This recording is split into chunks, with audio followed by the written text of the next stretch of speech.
আসসালামু আলাইকুম প্রিয় ফেসবুকের সবাই কেমন আছেন? আমি হোসেন টুকটাক ভিডিও বানাই আপনাদের মাঝে শেয়ার করি। চলে আসলাম আজকে আবার একটা লং ভিডিও নিয়ে। আমার পরিবেশ চলে গেছে, আজকে অনেকদিন হয়ে গেছে আমি জামা কাপড় একটা একটা করে ধুই।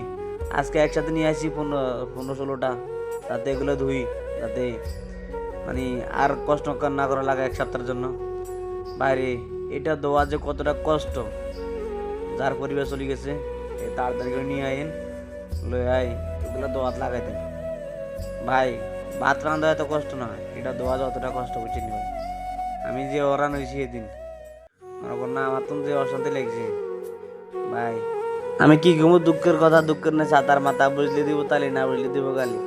আমরা এই নোয়া খাইলে বাঙালি বাইরে ভাই। আমার যে পরিমাণ কষ্ট হয়েছে সেদিন, আমি এটা কল্পনা করতে পারিনি এত কষ্ট হবে। তবে বিশেষ করে সবাই সবার বউকে বাড়িতে রাখবেন, কোনো দিকে কথা কাপড় আর অনেক গেছে। আমার মনে হয় 5 বছরের ভিতরে কিনা কথা কাপড় দিন ভাই এলাকা দিতে, কিন্তু ভাই এলাকা আর দিতে